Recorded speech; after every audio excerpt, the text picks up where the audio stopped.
তাহলে ইমানদাররা এই ক্ষমতাটা পেয়ে কি করবে? শুধু জনগণের সম্পদ লুটপাট করবে? এই ক্ষমতা পেয়ে শুধুমাত্র নিজের আর নিজের পরিবারের আখের গুছাইবে? শুধু নিজের ফ্যামিলি কেমনে নিরাপদে থাকতে পারে, নিজের বউ বাল বাচ্চা আর নিজের সাঙ্গপাঙ্গরা কেমনে ধান্দাবাজি করতে পারে ক্ষমতা দিয়ে, তারা এগুলা করবে? আল্লাহ বলতেছেন, আমি ইমানদারদেরকে ক্ষমতা দিলে তারা ক্ষমতা পাওয়ার পর প্রথমেই 4টা কাজ করবে। কয়টা কাজ? 1 নম্বর কাজ হবে আকামুস সালাহ, ক্ষমতা দিয়ে তারা নামাজ কায়েম করবে। 2 নম্বর কাজ তারা কি করবে? ওয়া আতাবুজ যাকাত, যাকাতের ব্যবস্থা বাস্তবায়ন করবে। 3 নম্বর কাজ করবে ওয়া আমারু বিল মারুফ, তারা সত্য কাজের, হক কাজের, ন্যায় কাজের, ভালো কাজের আদেশ জারি করবে। 4 নম্বর হলো ওয়া নাহাউ আনিল মুনকার, যত অন্যায়, অশ্লীলতা, পাপাচার, নাফরমানির কাজ যত আছে এই সবগুলোর ব্যাপারে একটা একটা নিষেধাজ্ঞা জারি করবে তারা। এটা ভাই আমি কোনো ব্যাখ্যা করি নাই, এখানে 50 বছর পূর্তি বুঝতেই পারতেছেন, কমপক্ষে না হলেও এখানে 2-3 হাজার আলেম ওলামা আছেন। ওনাদেরকে জিজ্ঞাসা করে দেখেন যে আমি কোনো ব্যাখ্যা করি নাই, শুধু কোরআনে কারীমের আয়াতের অনুবাদটা বলছি। ঠিক আমি যা বলেছি বাংলায়, এই কথাটা আল্লাহ পাক আরবিতে কোরআনে কারীমে আল্লাহ নিজের ভাষায় বলেছেন। ইম্মাক্কান্নাহুম ফিল আরদ, সেই প্রাচীন যুগের প্রথম যুগের মুফাসসিরে কোরআন, কোরআনে কারীমের মুফাসসির আল্লামা কুরতুবী রাহমাতুল্লাহি আলাইহি থেকে শুরু করে আল্লামা ইবনে কাসির রাহমাতুল্লাহি আলাইহি, সেই থেকে আজ পর্যন্ত একেবারে হাল জামানার যারা কোরআনের তাফসীর লিখেছেন তারা সকলেই মাক্কান্নাহুম ফিল আরদ, এই আয়াতের অর্থ এটাই লিখেছেন। শব্দ একটু ভিন্ন কিন্তু সবার মর্ম একটাই, ইন আতাইনাহুমুস সালতাতা ফিল আরদ ইন কাওয়াইনাহুম ফিল আরদ, আমি যদি তাদেরকে রাষ্ট্র ক্ষমতা দান করি, ইমানদারদেরকে যদি আমি রাষ্ট্র ক্ষমতা দান করি, এই জমিনে আমি যদি তাদেরকে ক্ষমতাসীন বানায় দেই, তাহলে তারা এই কাজগুলো করবে। মুহতারাম হাজিরিন, পরিষ্কার পরিষ্কার কয়েকটা কথা কোরআনের এই আয়াত থেকে যা বুঝে আসে সেগুলো আল্লাহর বার্তা হিসেবে, কোরআনে কারীমের পয়গাম হিসেবে আমি জাতির সামনে তুলে ধরতে চাই। প্রথম পয়গাম হলো এখানে মাক্কান্নাহুম ফিল আরদ, ক্ষমতা দেওয়ার মালিক কে? খুব ভালো করে মনে রাখতে হবে, ক্ষমতা দেওয়ার মালিকও আল্লাহ, ক্ষমতা নেওয়ার মালিকও আল্লাহ। যখন কাউকে ক্ষমতা দিতে চান, পৃথিবীর तमाम শক্তি মিলে তাকে ক্ষমতা থেকে রুখতে পারে না। আল্লাহ যখন কারো কাছ থেকে ক্ষমতা কেড়ে নিতে চান, সারা দুনিয়ার সমস্ত শক্তি মিলেও ক্ষমতা আঁকড়ে ধরে থাকতে পারে না। মাক্কান্নাহুম ফিল আরদ, জমিনের ক্ষমতার চূড়ান্ত মালিক হলেন একমাত্র কে? আল্লাহ। ইমানদারদেরকে এই কথাটা বুঝতে হবে এবং এই জায়গা থেকে ইসলামী রাষ্ট্রবিজ্ঞানের যে সবচেয়ে বড় ভাইটাল পয়েন্ট, পৃথিবীর মানব রচিত অন্য যতগুলো রাজনৈতিক মতবাদ আছে সবগুলো মতবাদের সাথে ইসলামের দৃষ্টিভঙ্গি, ইসলামের বিশ্বাস, ইসলামের আকীদার মৌলিক এই জায়গাটায় পার্থক্য আছে। শব্দটা খুব সূক্ষ্ম, পার্থক্যটা বুঝবেন। এখানে আবার একটু ভুল বোঝাবুঝির অবকাশ আছে মনোযোগ না দিলে। আল্লাহ বলতেছেন ক্ষমতা দেওয়ার মালিক কে? জনগণ ক্ষমতা দেওয়ার মালিক না, ক্ষমতা দেওয়ার মালিক হলেন আল্লাহ। এই জন্য ইসলামী রাষ্ট্রবিজ্ঞানের মূল কথাই হলো government of the Allah, not government of the people. সরকার জনগণের হয় না, সরকার হয় কার? আল্লাহর সরকার, অবশ্য ফর দ্য পিপল। জনগণের কল্যাণে কাজ করবে সরকার, নিজের কল্যাণে না, নিজের পরিবারের কল্যাণে না, নিজের দলের ধান্দাবাজির জন্য না, নিজের দলের চান্দাবাজির জন্য না। সরকার কাজ করবে দেশের জন্য, সরকার কাজ করবে জনগণের কল্যাণে।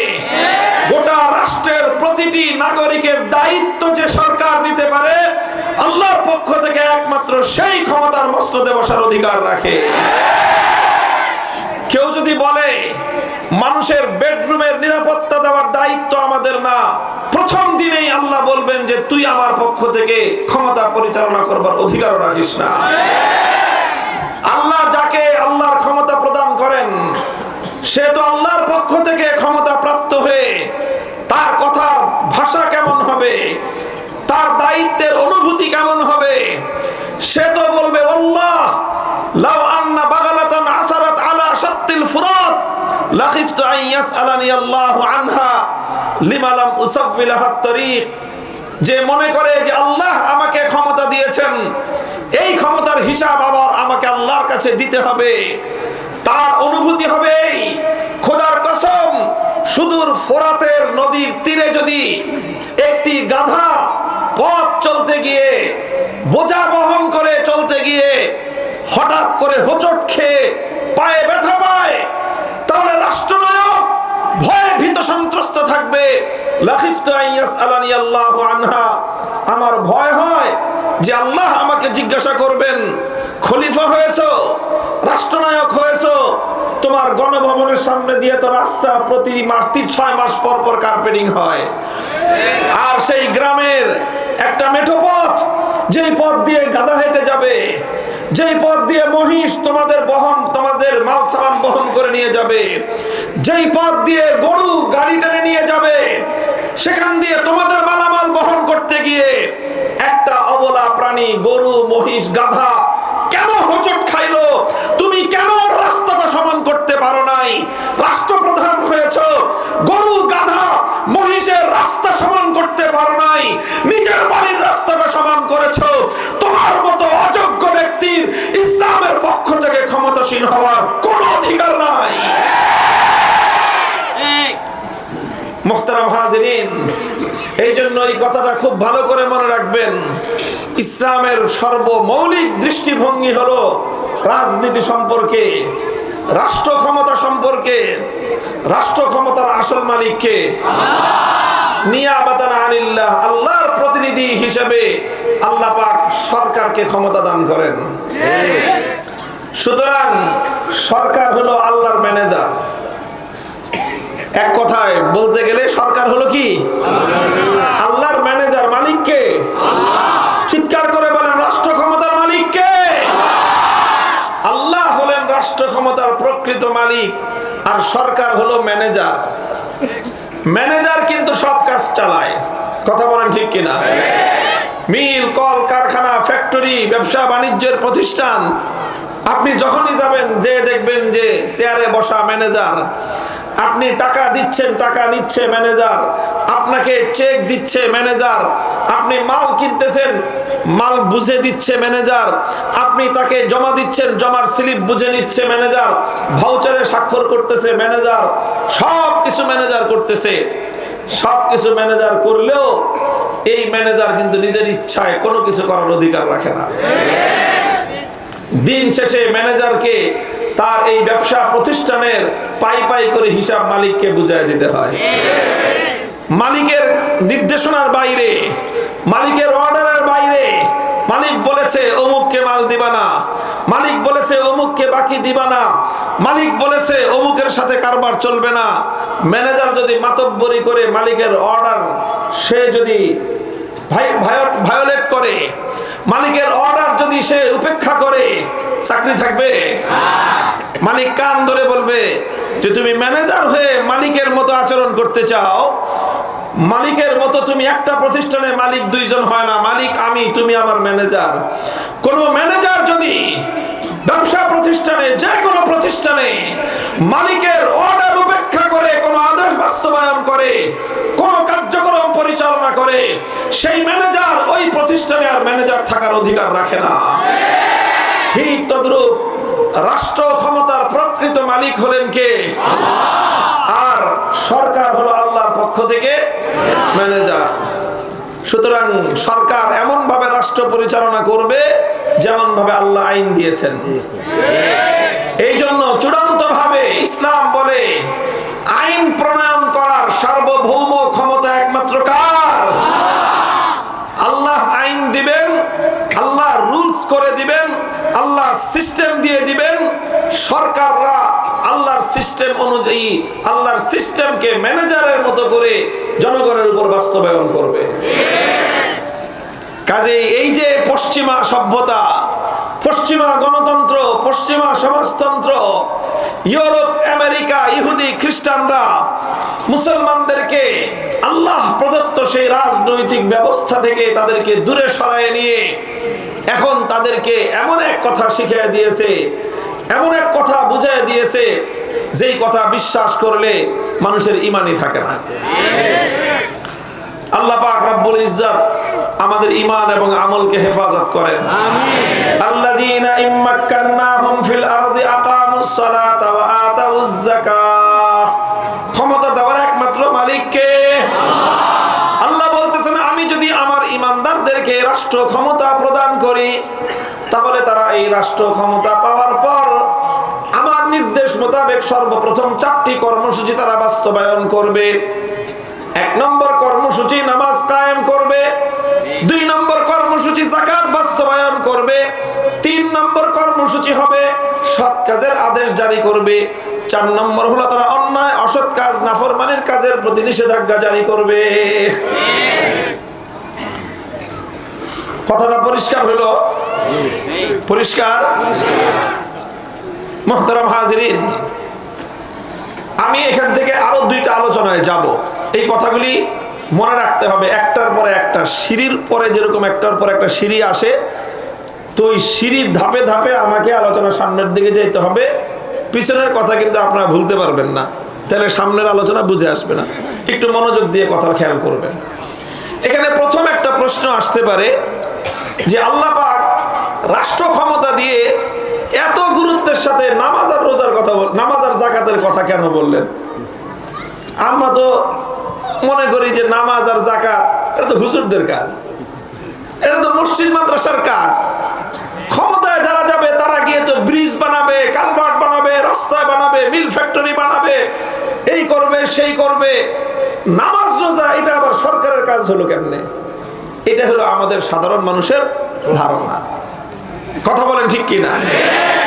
এই জন্য আপনাদের কাছে যারাই যখনই সরকারে যাইতে চায় আইসা বলে আমারে ভোট দেন, আমি আপনার রাস্তাঘাট ঠিক করে দিব, আমারে ভোট দেন ব্রিজ কালভার্ট করে দিব, আমারে ভোট দেন বেকারদের চাকরি দিয়ে দিব, আমারে ভোট দেন সকলকে আমি টাকা পয়সা দিয়ে ভাসায় দিব, এই করব সেই করব, এত কিছু বলে। কিন্তু তারা তো কোনো সময় কথা বলে না যে আমাদেরকে ভোট দেন আমরা নামাজ কায়েম করব, আমাদেরকে ভোট দেন আমরা যাকাত বাস্তবায়ন করব। এই কথা বলার লোক কম, যারাও ছিল তারাও আজকে এগুলো বলে না।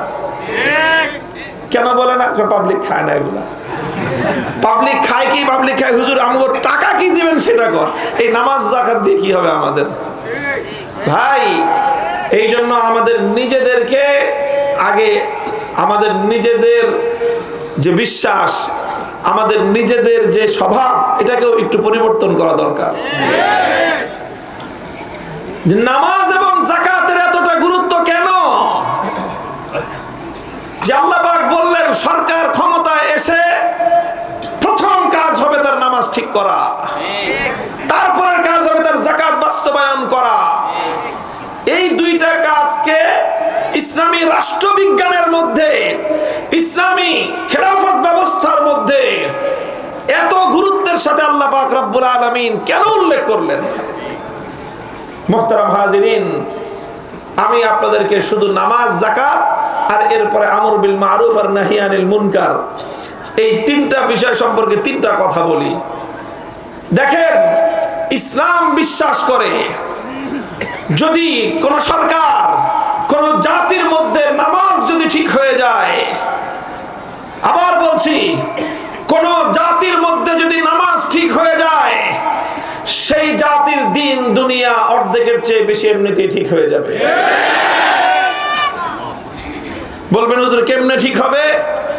আমি আপনাদেরকে একটা দৃষ্টান্ত দিয়ে বোঝাই, ঐতিহাসিক দৃষ্টান্ত। খলিফাতুল মুসলিমিন ওমরে ফারুক রাদিয়াল্লাহু আনহুর নাম শুনেছেন আপনারা? কারা কারা শুনছেন? আলহামদুলিল্লাহ। তারা তো আমাদের গর্বের ধন, অহংকার। খলিফা ওমরের নাম না নিলে পৃথিবীর ইতিহাসের মহানায়ক যারা, বিশ্ব ইতিহাসের সফলতম রাষ্ট্রনায়ক যারা, খলিফা ওমরের নাম না লিখলে সেই তালিকা কোনোদিন পূর্ণাঙ্গতা পাবে না। অর্ধ জাহানের শাসক ছিলেন, সাম্য এবং ইনসাফ কায়েম করে দুনিয়ার মানুষের ঘরে ঘরে ন্যায় এবং ইনসাফের পতাকা উড্ডীন করেছিলেন। মানুষের ঘরে ঘরে তার অধিকার পৌঁছে দিয়েছিলেন। দরিদ্র মানুষের ঘরে ঘরে নিজে পিঠে বোঝা বহন করে খাদ্য তাদের ঘরে পৌঁছে দিয়েছিলেন। প্রতিটি মানুষের জানমালের নিরাপত্তা প্রতিষ্ঠা করেছিলেন।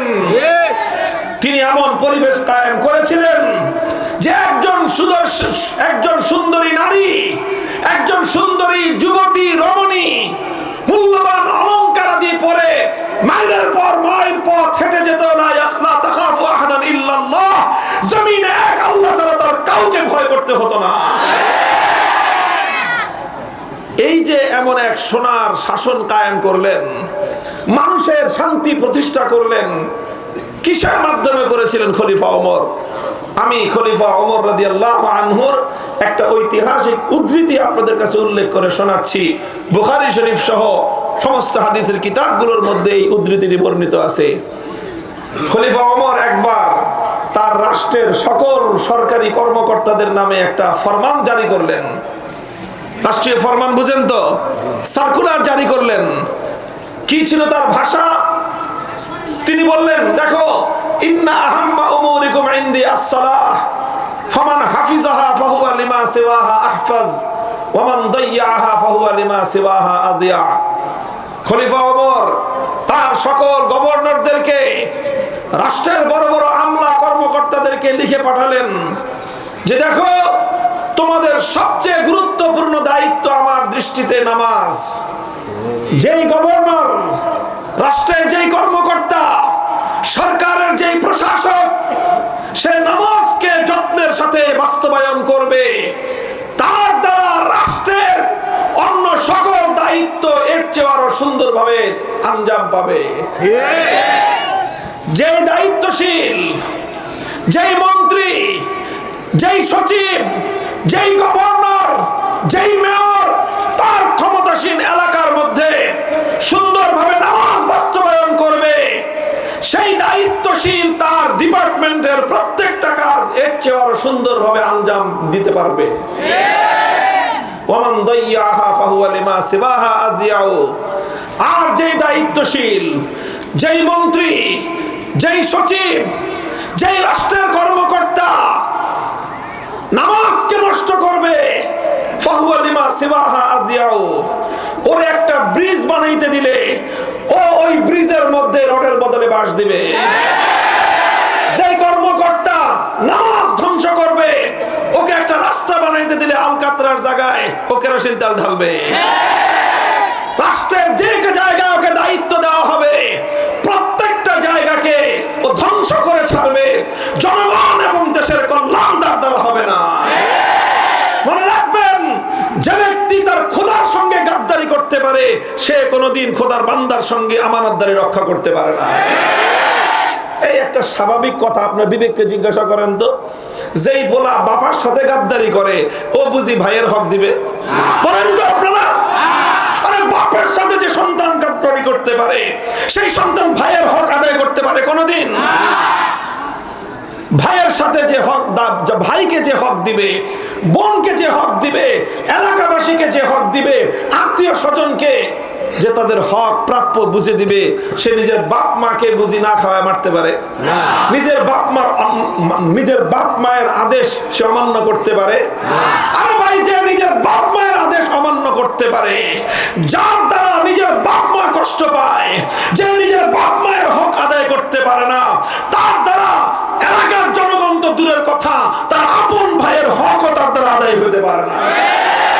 তো যেই বেটা নামাজ ধ্বংস করে খোদার সঙ্গে গাদ্দারি করলো, সে খোদার বান্দাদের হক কেমনে আদায় করবে? মুসলমান, আজ তোমরা ইসলামের এই মূল নীতি ভুলে গিয়েছো। এই জন্যই তোমরা সৎ শাসক পাও না, এই জন্যই তোমাদের দেশে আত্মমর্যাদা সম্পন্ন জাতির ভাগ্য পরিবর্তনকারী ইতিহাসের সফল কোন রাষ্ট্রনায়ক তোমাদের মধ্যে জন্ম নেয় না। এই জন্য ইসলাম বলতেছে ইন্নাস সালাতা তানহা আনিল ফাহশাই ওয়াল মুনকারি ওয়া লাযিকরুল্লাহি আকবার ওয়াল্লাহু ইয়ালামু মা তাসনাউন।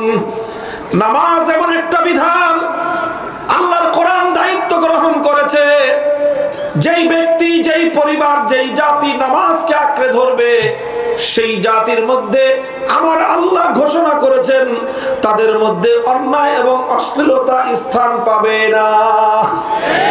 নামাজ কায়েম করো। সরকারি সকল কর্মকর্তাদের জন্য, যদি সে মুসলমান হয়ে থাকে, যদি সে ইমানদার হয়ে থাকে, সকলের জন্য সুন্দরভাবে নামাজ বাস্তবায়ন করো। একজন মানুষ যখন নামাজে অভ্যস্ত হয়ে যাবে, 5 ওয়াক্ত যখন সে নামাজের হক আদায় করে আল্লাহ পাক রব্বুল আলামিনের সামনে যখন সে হাজিরা দিবে, সে 5 বার মনে করবে আমি আমার আল্লাহর সামনে দাঁড়িয়ে জীবনের হিসাব দিচ্ছি। আল্লাহর কসম খেয়ে বলি, একদিন চুরি করতে পারে, 2 দিন চুরি করতে পারে, 3 নম্বর দিনে গিয়ে ওর বিবেক ওকে বাধা দিবে যে আল্লাহর কাছে তোর কি জবাব হবে। এই জন্য মনে করবেন না নামাজ শুধুমাত্র একটা ধর্মীয় বিষয়। নামাজ ইসলামের সবচেয়ে গুরুত্বপূর্ণ স্তম্ভ, কোনো সন্দেহ নাই। as-salatu imaduddin, মান আকামাহা ফাকাদ আকামাদ-দ্বীন ওয়া মান হাদামাহা ফাকাদ হাদামাদ-দ্বীন। ইসলামের সবচেয়ে প্রধান খুঁটি হলো নামাজ। যে ব্যক্তি নামাজকে ঠিক রাখলো, ইসলাম ঠিক থাকলো।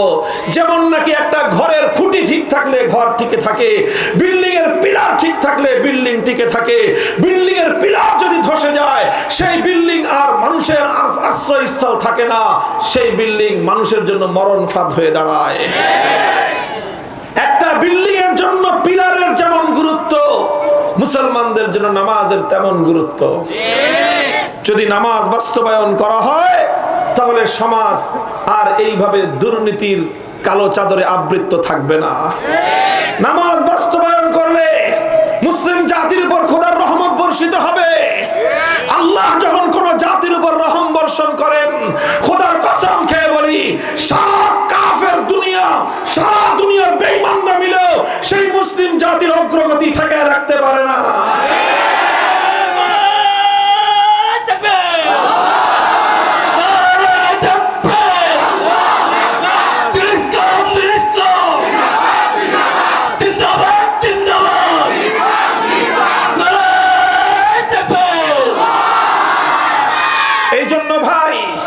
নামাজের দ্বারা একদিকে যেরকম আখিরাত সুসজ্জিত হয়, নামাজের দ্বারা যেমনি ভাবে একজন মুমিন ব্যক্তির জান্নাতের ফয়সালা হয়, নামাজের দ্বারা একজন মুমিন ব্যক্তির যেভাবে জান্নাতের তালা খুলে যায়, নামাজের দ্বারা ঠিক তদ্রূপ একটি নীতিবান সমাজ তৈরি হয়।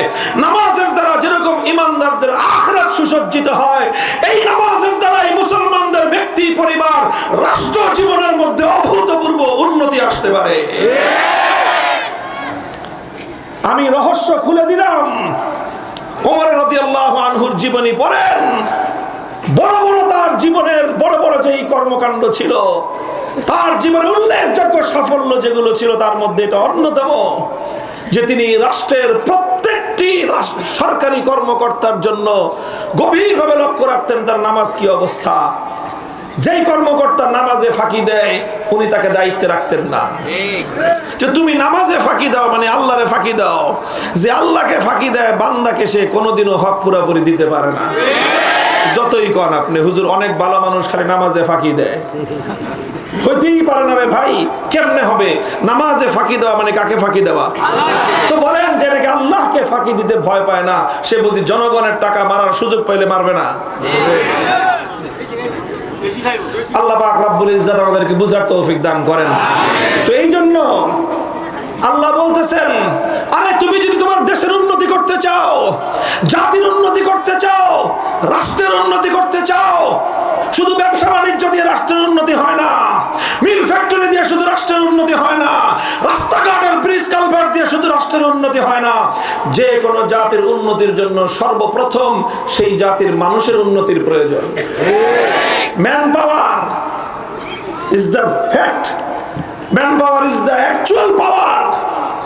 জনসম্পদ হলো প্রকৃত আসল সম্পদ।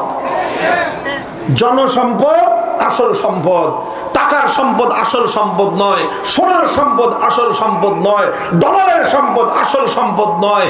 জাতির জনগণকে যদি তুমি জনসম্পদে পরিণত করতে না পারো, সেই জাতি কোনোদিন উন্নত জাতি হিসেবে বিশ্ব দরবারে স্থান পাবে না। আর জাতি সম্পদ, জাতির জনসম্পদ উন্নয়নের ক্ষেত্রে নামাজের চেয়ে, সালাতের চেয়ে বেশি কার্যকর ঔষধ আর দুনিয়াতে দ্বিতীয়টা নাই। এই জন্য আল্লাহ বলেছেন, প্রথম নামাজটাকে সুন্দরভাবে বাস্তবায়ন করো, দেখবা।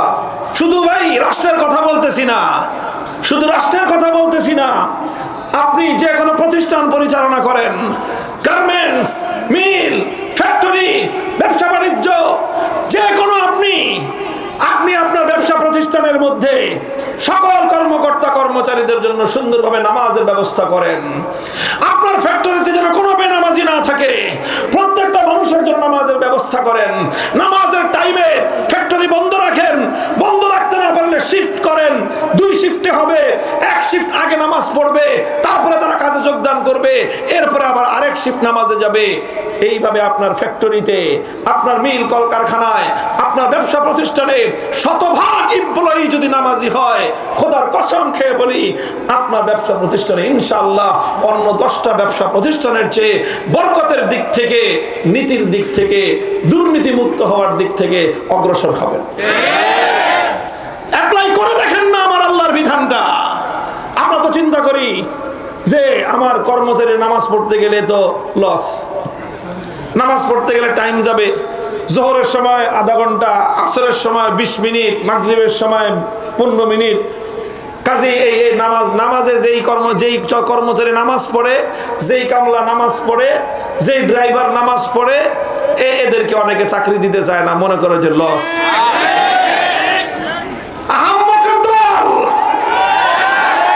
এই নামাজ তোমার লস করবে না। তোমার ড্রাইভারের নামাজ, তোমার কামলার নামাজ, তোমার কর্মীর নামাজ, তোমার ওই শ্রমিকের নামাজ, তোমার কর্মচারীর নামাজ, তোমার কর্মকর্তার নামাজ তাকে যেরকম বরকত দিবে, তোমার প্রতিষ্ঠানকেও মান উন্নত করবে। খোদার কসম খেয়ে বলি, এটা আমার আল্লাহর জিম্মাদারি। আল্লাযীনা ইম্মাক্কান্নাহুম ফিল আরদি আকামুস সালাহ, নামাজ কায়েম করবে প্রথম কথা। সুতরাং নামাজ কায়েম করাটা এটা রাষ্ট্রের একটা গুরুত্বপূর্ণ দায়িত্ব। এটার দ্বারা যেরকম আখিরাতের উন্নতি হবে, দুনিয়ারও দুনিয়ারও জাতীয় উন্নতি হবে ইনশাআল্লাহ। 2 নম্বর বিষয়, ওয়াতাউজ যাকাত। যাকাত ব্যবস্থা বাস্তবায়ন করতে বলেছেন আল্লাহ পাক। রাষ্ট্রের দায়িত্ব হলো যাকাত ব্যবস্থা বাস্তবায়ন করো। যাকাত ব্যবস্থা মানে কি? তুখাযু মিন আগনিয়াইহিম ওয়া তুরাদ্দু আলা ফুকারাইহিম। যাকাত মানে হলো ধনীদের কাছ থেকে কমিশন লও, গরিবদেরকে কমিশনটা বন্টন করে দাও।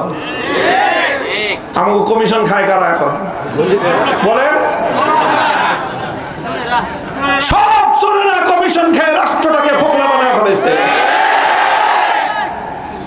আল্লাহ বলতেছেন কমিশন যাবে বড়লোকদের সম্পদ থেকে। বড়লোকের কাছ থেকে যত কমিশন নেওয়া হলো 100% বন্টিত হবে কাদের মধ্যে? গরিবের মধ্যে। কাইলা ইয়াকুনা দুলাতাম বাইনাল আগনিয়াই মিনকুম।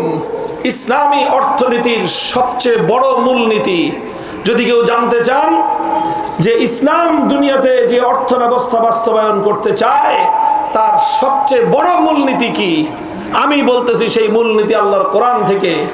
কাইলা ইয়াকুনা দুলাতান বাইনাল আগনিয়াই মিনকুম।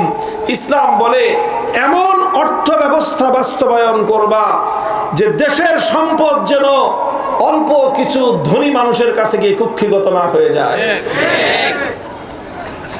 অল্প কিছু মানুষ সম্পদের মালিক হবে আর সাধারণ মানুষ দরিদ্র থাকবে।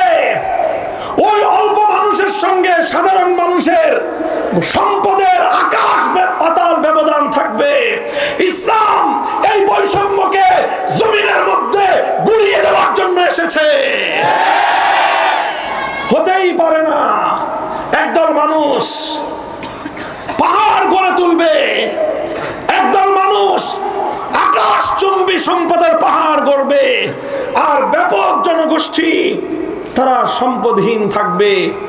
তাহলে এটা মুসলমানদের সমাজ হইতেই পারে না, হইতেই পারে না। এটা এই মুসলমানরা যদি আল্লাহর কোরআন পড়তো, তারা যদি আল্লাহর কোরআন বুঝতো, তাহলে কোন মুসলমান এইরকম সমাজ কোনোভাবেই বরদাস্ত করতো না। কাইলা ইয়াকুনা দুলাতান বাইনাল আগনিয়াই মিনকুম।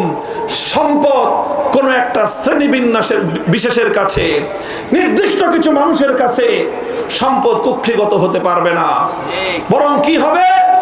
হ্যাঁ, বড় লোকরা বেশি সম্পদের মালিক থাকবে, কিন্তু সে যত বেশি সম্পদ কামাবে তত বেশি কমিশন তাকে দিতে হবে।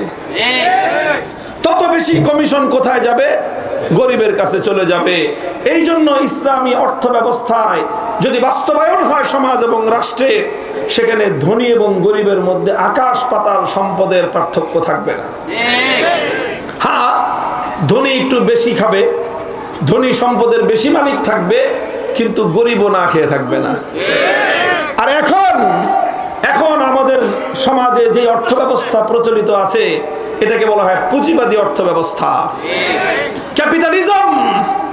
এই পুঁজিবাদী অর্থ ব্যবস্থা সবটাই হলো জনগণকে ধোঁকাবাজি, জনগণের সাথে ফাফরবাজির একটা অর্থ ব্যবস্থা। ফাফরবাজি বুঝেন না? আরে ভাই, আপনারা ঢাকার মানুষই, ফাফর মারা বুঝেন না? ফাফর এই যা আছে বর্তমানে আমাদের সমাজে, ইসলামী অর্থ ব্যবস্থা তো নাই। আছে কি? ক্যাপিটালিজম, পুঁজিবাদ। পুঁজিবাদ হলো পুরোটাই একটা ফাফরবাজির অর্থ ব্যবস্থা, চাপাবাজির অর্থ ব্যবস্থা। আরো সহজে বললাম, কেমনে চাপাবাজি আমি আপনাদেরকে হাতে ধরে দেখায় দেই। দেখেন, আমাদের দেশে প্রতি বছরই কিন্তু একটা সরকারি হিসাব যে আসে, সেই হিসাব অনুযায়ী দেশের সম্পদ বাড়তেছে। কথা বলেন ঠিক কিনা?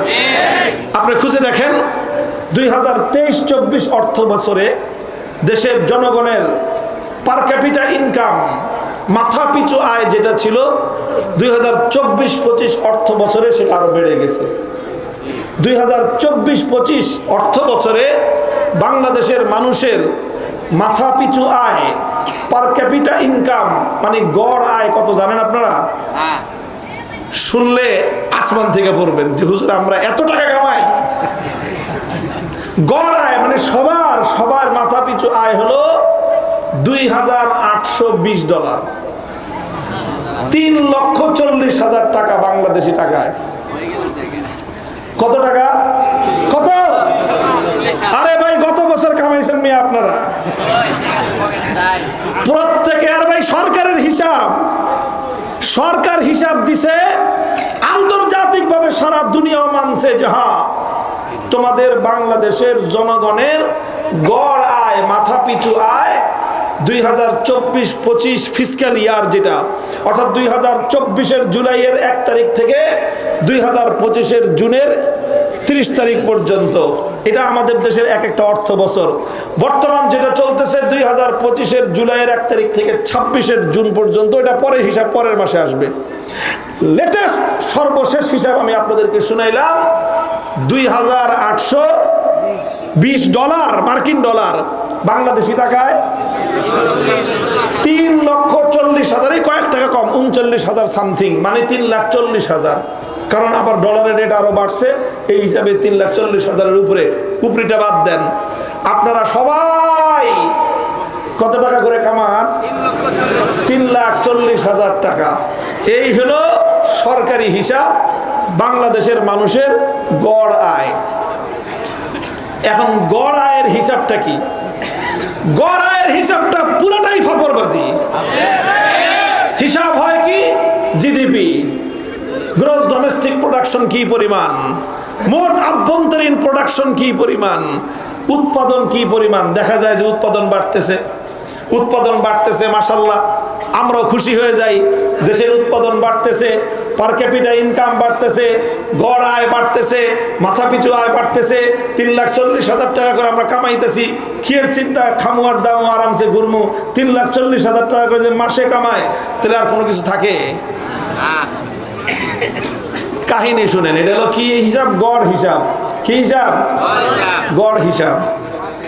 গড় হিসাবটার কাহিনীটা হলো এই গড় তো আর সাধারণ মানুষ বুঝে না, পাবলিক তো আর গড় হিসাব বুঝে না।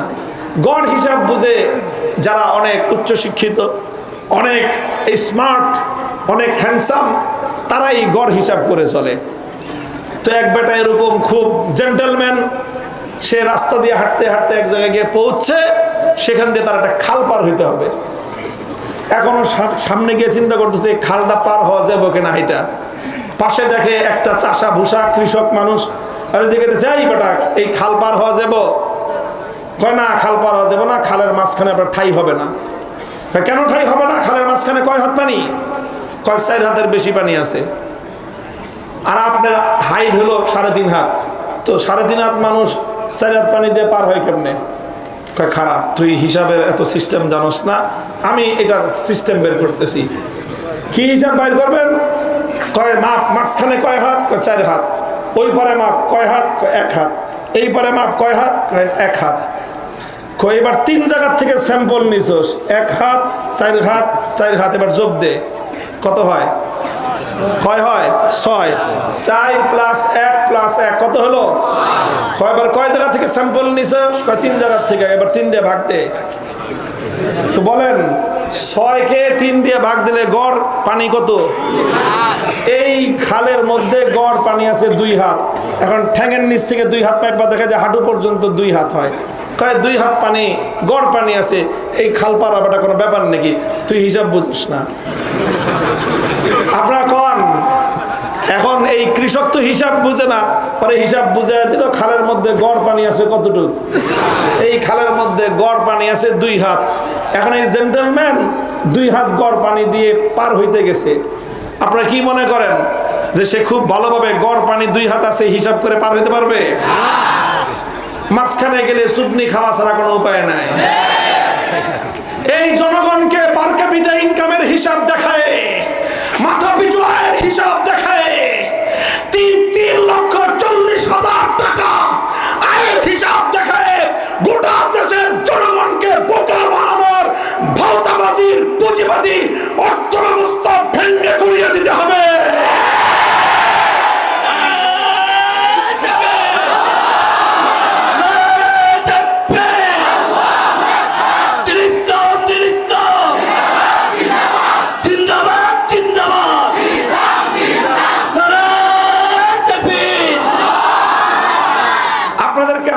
ইন্টারেস্টিং ইনফরমেশন দিয়ে আমি আপনাদেরকে খুব মজার একটা তথ্য। আমি তো আবার অর্থনীতির ছাত্র, আমি BSS and MSS in economics complete করেছি।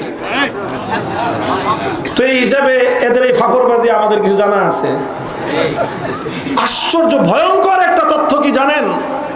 এই যে গ্রোস মানে জিডিপি দেখায়, যে গ্রোস ডোমেস্টিক প্রোডাকশন যে কি পরিমাণ, পার ক্যাপিটা ইনকাম যে কি পরিমাণ, ইনকামের মধ্যে দুর্নীতি করে মানুষ যে টাকাটা কামায় এটাও ইনকামের মধ্যে গণ্য হয়। বুঝেন না এই কথা? মানে চোরাই আপনার কাছ থেকে চুরি করে নিয়ে গেছে 10 লাখ টাকা, তাহলে ওর মাসে ইনকাম হলো কত? 10 লাখ। আরেক চোরাই ইনকাম চুরি করছে 10 কোটি টাকা, তাহলে ওর মাসে ইনকাম হলো। আরেক চোরাই চুরি করছে 1,000 কোটি টাকা, তাহলে ওর ইনকাম। আরেক চোরাই চুরি করছে 10,000 কোটি টাকা, ওর ইনকাম। আরেক চোরাই বড় চোরাই চুরি করছে 10 লক্ষ কোটি টাকা, তো ওর ইনকাম। এই সব চোরাদের যে চুরি, এই চুরি হলো সব এই আপনার পার ক্যাপিটা ইনকামের মধ্যে গণে। পার ক্যাপিটা ইনকাম যে 3,40,000 মাগনা হয়েছে নাকি রে ভাই? এই দেশের জনগণের সম্পত্তি যিনি চুরি করছে করছে, চুরি করে নিয়ে আমার দেশের গরিব মেহনতি মানুষের মাথার ঘাম পায়ে ফেলানো ট্যাক্সের পয়সা চুরি করে করে বিদেশে যারা বেগম পাড়া করেছে, ওই বেগম পাড়ার সম্পত্তি যোগ দিলে তো পার ক্যাপিটা ইনকাম বাড়বেই। হিসাব নিয়ে দেখেন, আমি আপনাদেরকে যে তথ্য দিলাম খবর নিয়ে দেখেন যে এগুলোকেও ইনকামের মধ্যে হিসাব করা হয়। দুর্নীতি করে যে টাকা কামায়, তো স্বাভাবিকভাবেই দেশের মধ্যে যখন দুর্নীতি বাড়ে পার ক্যাপিটা ইনকামও বাড়ে। বলেন দুর্নীতি যদি বাড়ে জনগণের লাভটা কি হয়? আরে ভাই, গোটা জনগণের সম্পদ এটা ফোকরা করে তলাবিহীন ঝুড়িতে পরিণত করে দেশের সম্পদ, জনগণের সম্পদ পাচার করলো, অন্য দেশে নিয়ে গেল। এক এলাকার সম্পদ এভাবে আরেক এলাকায় নিয়ে সেই এলাকায় নিজের আখের গোছানো ইসলামী অর্থনীতির মূল দৃষ্টিভঙ্গির খেলাফ। আপনারা বলেন জাকাত বাস্তবায়ন হলে হুজুর লাভ কি? বেটা, জাকাত বাস্তবায়ন হলে লাভ মানে? জাকাত বলতে কি বুঝছো তোমরা? যাকাতের একটা মূল নীতি হলো তুখাযু মিন আগনিয়াইহিম ওয়া তুরাদ্দু আলা ফুকারাইহিম। যেই এলাকা থেকে যাকাত উত্তোলন করা হবে সেই এলাকার অভাবী মানুষ বেঁচে থাকতে অন্য কোন এলাকায় যাকাত ট্রান্সফার করা যায় না। মুহতারাম হাজিরিন, এই জন্য বলতেছি যে এইভাবে দেশের সম্পদ চুরি করে পার ক্যাপিটা ইনকাম বাড়ায়, জনগণের সম্পদ লুটপাট করে, বেগম পাড়া করে, নিজেরা আঙ্গুল ফুলে কলা গাছ হয়, অল্প কিছু মানুষ রাতারাতি কোটিপতি বনে যায়। যখন যারা ক্ষমতায় আসে, ক্ষমতাসীনদের আশেপাশের অল্প কিছু লোক তারা রাস্তার ফকির নির্বুত 2 দিন পরে অট্টালিকা গড়ে। বানায় বলতেছি কথা, মিথ্যা কথা বলতেছি? আপনি যান বলেন বাংলাদেশের সরকারি অফিস আদালতে, আপনারা একদম আল্লাহকে হাজির নাজির যাই না বলবেন, আমার কোনো কথায় প্রভাবিত হবেন না। সরকারি অফিস আদালতে যদি কাজ করতে যান, টাকা পয়সা ছাড়া, ঘুষ দেওয়া ছাড়া কত পার্সেন্ট কাজ আপনারা করতে পারেন বলেন? বলেন, এই কথাকে আমি আপনাদেরকে শিখিয়ে দিছি। আপনারাই তো যান সরকারি অফিস আদালতে, প্রত্যেকটা মানুষের বিশ্বাস হলেই সরকারি অফিস আদালতে টাকা ছাড়া কাজ হয় না। তাহলে তার মানে কি বোঝা গেল? এই রাষ্ট্রের সরকারের কর্মকর্তা কর্মচারীদের মধ্যে প্রায় শতকরা 100% দুর্নীতিবাজ। তাহলে এই দেশ, এই সমাজ উন্নত করতে হলে সর্বপ্রথম দুর্নীতির বিরুদ্ধে সরকারি কর্মকর্তা আমলাদের মধ্যে নীতি নৈতিকতা সৃষ্টি করা ছাড়া, তাদের দুর্নীতিকে রোধ করা ছাড়া এ জাতির ভাগ্যের পরিবর্তনের কোনো উপায় নাই। এই জন্য যাকাত ব্যবস্থা বাস্তবায়ন করেন। ইসলাম কি বলবে? ইসলামের যাকাত ব্যবস্থা বাস্তবায়ন করলে কখনোই এইভাবে এই ফাঁক ফোকর শুভঙ্করের ফাঁক থাকবে না, যে গড় হিসাবের একটা আপনার ভেলকিবাজি দেখায়া জনগণকে বোধাই বানায় ছুঁয়ে যাবা। কথা বলেন ঠিক কিনা? আঞ্চলিক ভাষা বললাম, ঢাকার ভাষা, একেবারে খাস এই কথাটাই জনগণকে বোধাই বানানো হইতেছে। দেশের সম্পদ বাড়ে, হিসাব দেখায়। আরে ভাই, আরেকটা মানে জোচ্চুরির একটা কাহিনীর গল্প শুনে আপনাদেরকে। এই সমস্ত কথা তো সাধারণত আমরা হুজুররা ওয়াজ করি না, হুজুররা তো শুধু অন্য ওয়াজই করি। মানুষকে ইসলামী সমাজ ব্যবস্থার কথা, অর্থ ব্যবস্থার কথা, ইসলামী রাষ্ট্র ব্যবস্থার কথা তো আমরা বলতেও চাই না। এগুলো বলা দরকার সাধারণ মানুষকে। দেখেন, বিগত সময়ে একটা পলিসি রাষ্ট্র মেনটেন করত। কি পলিসি? 2 দিন পর পর সরকারি কর্মকর্তার বেতন বাড়তো। কথা ঠিক? নির্বাচন আসতেছে সামনে, দেশ সরকারি কর্মকর্তাদের বেতন বাড়ায়া 20%। এক ফালে 1 লাখ টাকার বেতন 1,20,000।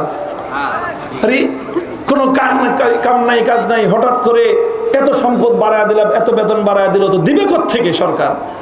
দেশে তো এত টাকা নাই, এত সম্পদ নাই। তাহলে যে সরকারি লক্ষ লক্ষ কর্মকর্তাদের যে বেতন 20%, 30% বাড়ায় দিল, বাড়ায় দিয়ে ওদেরকে তো খুশি করে দিল। ওরা তো বাস এখন সরকারকে রাখার জন্য যা যা অন্যায় করতে হয়, জনগণ খুন করতে হয় কর, জনগণ মারতে হয় মার, কারণ আমার তো বেতন বাড়তেছে। গোটা প্রশাসনকে লোভী, স্বার্থপর বানায় দেওয়া হয়েছে এই সুবিধা দিয়ে। কেন? হে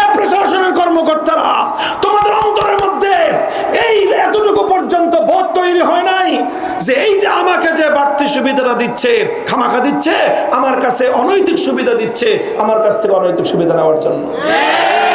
তোমরা যদি সেদিন এই কথাটা চিন্তা করতা, তাহলে 5ই আগস্টে পুলিশ প্রশাসনকে এইভাবে এদেশের মানুষের কাছে নাজেহাল হওয়া লাগতো না। যাই হোক, এই কাহিনীটা কি জানেন? এই যে হঠাৎ করে যে তারা 20% বেতন বাড়ায় দেবে একদিনে, অথচ সরকার তো এইভাবে বেতন বাড়াইতে পারে না, কারণ সরকারের তো এই সম্পত্তি নাই। তারপরে কি করছে জানেন? এটাও আরেকটা সিস্টেম। রাষ্ট্রের যে আপনার ইকোনমিক সিস্টেম আছে, মাইক্রো ইকোনমিক্স এবং ম্যাক্রো ইকোনমিক্স, দুইটা ভাগ মোটা দাগে। রাষ্ট্রীয় যে ম্যাক্রো ইকোনমিক্স, এটা দুইটা পলিসির উপর চলে। একটাকে বলা হয় ফিসক্যাল পলিসি, আর একটাকে বলা হয় মনিটারি পলিসি। মনিটারি পলিসির অর্থ হলো টাকা ছাপানো। টাকা ছাপানো বাড়বে না টাকা ছাপানো কমবে, এটার উপর ভিত্তি করে রাষ্ট্রের জিনিসপত্রের দাম, জনগণের মানে দ্রব্যমূল্য, এটা নির্ভর করে মনিটারি পলিসির উপর। সরকার যখন টাকা ছাপানো কমায় দেয়, তখন আস্তে জিনিসপত্রের দাম কমে যায়। সরকার যখন টাকা ছাপানো বাড়ায় দেয়, তখন জিনিসপত্রের দাম বেড়ে যায়। তো সরকার যে সরকারি কর্মকর্তাদেরকে বেতন বাড়াইলো 20% করে, টাকা দিবে কোত্থেকে? বাবার গোলায় টাকা ভরে থুয়ে গেছে যে মাসে তুমি, বছরে তুমি লাভ দিয়ে ফাল পাইরা যে 20% বাড়ায় দিলা। এই হাজার হাজার লক্ষ লক্ষ সরকারি কর্মকর্তাদেরকে হাজার হাজার কোটি টাকা কোত্থেকে না দিবে? বাস অর্ডার দিয়ে দিছে যে টাকা ছাপা। টাকা ছাপাইলো 20% টাকা খামাখাই ছাপাইলো। একটা দেশের সম্পত্তি আছে মনে করেন 1 লক্ষ কোটি টাকার। এখন ওই দেশে যদি 1,20,00,000 কোটি টাকা ছাপানো হয়, তাহলে সম্পত্তি বাড়লো না শুধু কাগজ বাড়লো? শুধু কাগজ বাড়ছে, সম্পত্তি কিন্তু কিছুই বাড়ে নাই। আগে তুমি 100 টাকা দিয়ে যেই জিনিস পাইতা, এখন ওই জিনিস কিনতে তোমার 120 টাকা লাগবে। যেই লাও সেই করবো। আরে ভাই, বছর বছর বেতন বাড়ে। গত বছর যেই জিনিসের দাম ছিল 100 টাকা, এই বছর সেই জিনিসের দাম হলো 125 টাকা, তোমার বেতন বাড়ছে 100 টাকা, 100 টাকা থেকে 120 টাকা। বলেন, গত বছর যেই জিনিস কিনতেন 100 টাকা দিয়ে, এবার সেই জিনিসের দাম যদি হয় 125 টাকা, আর আপনার বেতন যদি বাড়ে 20 টাকা, তাহলে আপনার লাভ হলো না লস হলো? পাবলিক রে কে বুঝাবে এই কথা যে তোমার যে 20 টাকা বেতন বাড়ছে, লাভ হয় নাই তোমার? কারণ দেশের মধ্যে মূল্যস্ফীতি, দেশের মধ্যে দ্রব্যমূল্যের দাম বেড়েছে 25%, তোমার বেতন বাড়ছে 20%, মানে তুমি এখনো 5% মাইনাসে আছো। কিন্তু জনগণকে এই যে কি বলছিলাম, কি বানায়, এই বোধাই বানায় ঠিক আছে। বিশ্বাস করেন, এই কাহিনীগুলো করছে। এতে গোটা দেশের মধ্যে অর্থনৈতিকভাবে ভারসাম্যহীনতা দেখা দিয়েছে। কারণ তুমি তো সরকারি কর্মকর্তাদের বেতন বাড়াইলা 20% করে, এবার প্রাইভেট সেক্টরে যারা চাকরি করে, বলেন যারা প্রাইভেট সেক্টরে চাকরি করে তাদের সংখ্যা সরকারি চাকরিজীবীদের চেয়ে কম না বেশি? কয় গুণ বেশি বলেন এবার? অনেক গুণ বেশি, অনেক গুণ বেশি। তোমার সরকারি কর্মকর্তা কর্মচারী কয়জন? আমার এক একটা গার্মেন্টসের গরিব শ্রমিক কত হাজার, কত লক্ষ, কত কোটি। বলেন এবার আপনারা। রাস্তায় রিক্সা চালায়, ভ্যান গাড়ি চালায়, ঠেলা গাড়ি ঠেলে, নৌকা চালায়, দিন গুজরান করে দিন মজুর শ্রমিক কত পার্সেন্ট বেশি? তুমি যে 20% ফাল দিয়া সরকারি কর্মকর্তাদের বেতন বাড়াইয়া, ওদের সুবিধা দিয়া তুমি যে তোমার ক্ষমতার আগে পাকাপোক্ত করলা, এবার দেশের সাধারণ মানুষ এদের বেতন কে বাড়াবে বলেন? এদের তো বেতন বাড়ে নাই। সরকারি কর্মকর্তাদের বেতন যখন বাড়ছে, বাজারে জিনিসপত্রের দাম বেড়ে গেছে, কারণ সরকারি কর্মকর্তাদের বেতনও বাড়লো 20%, ঘুষ বাড়ছে আরো বেশি। এখন অল্প কিছু মানুষের কাছে সম্পত্তির পাহাড় জমেছে, পাহাড় করেছে, পাহাড় সম সম্পদ নিয়ে বাজারে জিনিসপত্র কিনতে গেলে বড় মাছগুলি সব কিনে ফেলায়, ভালো ভালো মাখনগুলি সব তারা খায়। সাধারণ মানুষ, তার কাছে তো ওই পরিমাণ টাকা বাড়ে নাই। সেই ক্ষেত্রে গোটা সরকার, গোটা রাষ্ট্রের মধ্যে, জনগণের মধ্যে অর্থনৈতিক ক্রাইসিস দেখা দেয় এবং তাদের মধ্যে বৈষম্য দেখা দেয়, তাদের মধ্যে হতাশা তৈরি হয়। তারা প্রথমে খুশি হয়েছিল যে আমার 10% বেতন বেড়েছে, যে দেখে জিনিসপত্রের দাম বেড়েছে 25%, তখন মাথার চুল ছিঁড়া ছাড়া সাধারণ মানুষের কোনো উপায় থাকে না। বলবেন সমাধান কি? হ্যাঁ মুসলমান, সমাধান একটাই। আল্লাহর কোরআনের পথে আসো, যেখানে কোনো ভৌতবাদীর স্থান নাই। আসো ইসলামী অর্থ ব্যবস্থার দিকে, ধোঁকাবাজির কোনো স্থান নাই। আসো ইসলামী কোরআনের অর্থ ব্যবস্থার দিকে, যেখানে গরিব মানুষকে প্রাধান্য দেওয়া হয়েছে, বড় লোককে নয়। ইসলামের মূল কথাই হলো এখানে গরিবের প্রাধান্য, বড় লোকের নয়। এই জন্য আল্লাহর পয়গম্বর বলেছেন, ইন্না ফিল মালি লাহাক্কান সিওয়াজ যাকাত, ইন্না ফিল মালি হাক্কান সিওয়াজ যাকাত। বড় লোকের যাকাত দিয়ে যদি গরিবের জীবন বাঁচার মতো ব্যবস্থা না হয়, গরিবের জীবন বাঁচানোর জন্য যেই পরিমাণ সম্পদ বড় লোকের কাছ থেকে নিলে গরিবরা বাঁচবে, সেই পরিমাণ সম্পদই বড় লোকের কাছ থেকে নেয় গরিবদের মধ্যে বন্টন করে দেওয়া রাষ্ট্রের দায়িত্ব।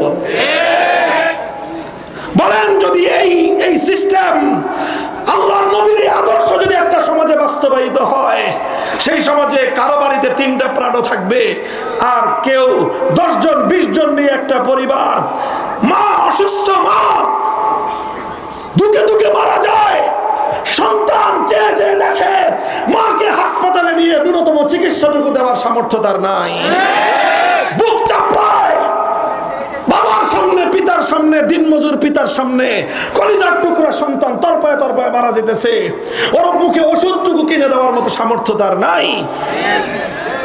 বলেন, এই বাপকে কি সান্ত্বনা দিবেন আপনি? দোস্ত, আমরা যে বলি, আমরা যে চিৎকার করি, আমাদেরকে তোমাদের কাছে পাগল মনে হয় না? মনে করো যে তোমরা, আমরা শুধু ধর্ম বেঁচে খাই। নাউজুবিল্লাহ। আমরা ধর্ম বেচি না, আমরা ধর্মের জন্য জীবন দিতে চাই। আমরা ইসলামকে দিয়ে স্বার্থ উদ্ধার করি না, জনগণের দুয়ারে দুয়ারে ইসলামের কল্যাণ আমরা পৌঁছে দিতে চাই।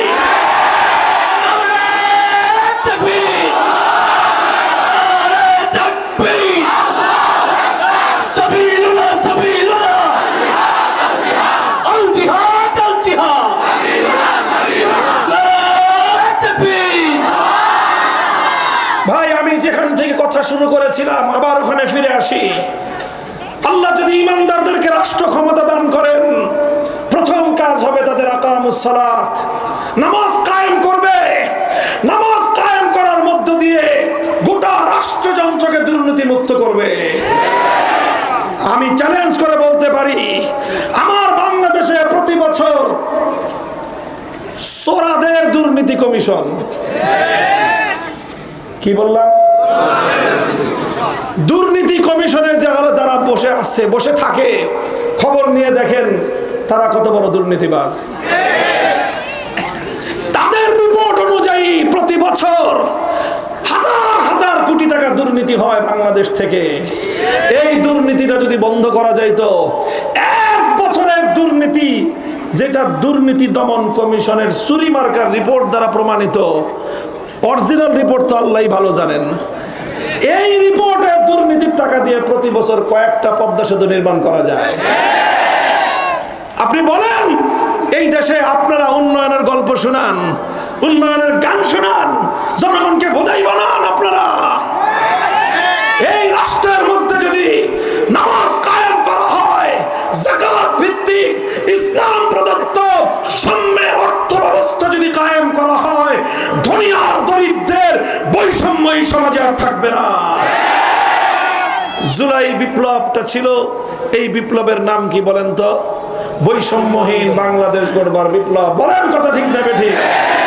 বৈষম্যহীন আন্দোলন হয়েছিল, বৈষম্যহীন দেশ গড়ার কথা বলে হাজারের বেশি বাংলার তামাম সন্তানেরা জীবন দিয়েছে। এরপরও যদি আমরা একটা বৈষম্যহীন দেশ গড়তে না পারি, এই সকল শহীদদের আত্মার কাছে আমরা সকলেই দায়ী থেকে যাব। কাজে আসেন না, আমরা দায়িত্ব নিয়ে কথা বলছি, আমাদেরকে দায়িত্ব দেন রাষ্ট্র পরিচালনার। ইনশাআল্লাহ 1 টার্মের মধ্যে একটা দুর্নীতিমুক্ত রাষ্ট্র এবং প্রশাসন জাতির কাছে আমরা উপহার দেব ইনশাআল্লাহ।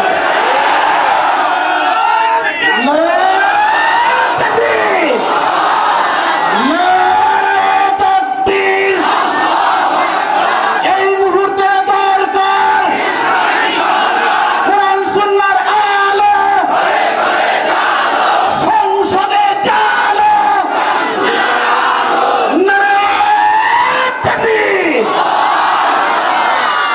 আপনারা অনেকে মনে করতে পারেন যে হুজুর মাইক পাইছেন খালি কয়ে যেতেছেন, না না, হুজুরদের এই সমস্ত কথা শুধু এখন আর থিওরিটিক্যাল নয়, মোল্লা মৌলবীরা কতটুকু কি পারে আজকের 2025 সালের পৃথিবী তার জাজ্জল্য সাক্ষী।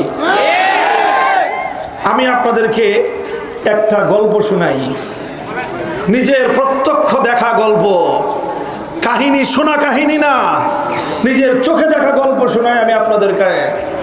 এর আগে আপনাদের একটা অবস্থা বুঝাই যে নিজেরা কোন অবস্থায় ছিলাম আর মোল্লা মৌলবীরা কোন অবস্থায় থাকে। বেশ কিছুদিন আগে একটা রাষ্ট্রের একজন পররাষ্ট্রমন্ত্রী ছিল। কি ছিল? খুব হায়ার এডুকেটেড, অনেক উচ্চ শিক্ষিত, সারা জীবন বিদেশে বড় বড় এজেন্সিতে, বড় বড় এই আপনার জাতিসংঘ মাতিসংঘ এই সমস্ত জায়গায় বড় বড় পদে ছিল। তারপরে এই দেশে আইসা সরকারে এমপি হয়ে, মন্ত্রী হয়ে, পররাষ্ট্রমন্ত্রী হয়ে গেল। সেই দেশের পররাষ্ট্রমন্ত্রী সে একবার আরেকটা রাষ্ট্রকে ঘোষণা করলো যে অমুক রাষ্ট্রের সাথে তো আমাদের সম্পর্ক স্বামী আর স্ত্রীর মতো। এই যে কথাটা পররাষ্ট্রমন্ত্রী বলছিল, এটা তো উগান্ডার পররাষ্ট্রমন্ত্রী, তাই না?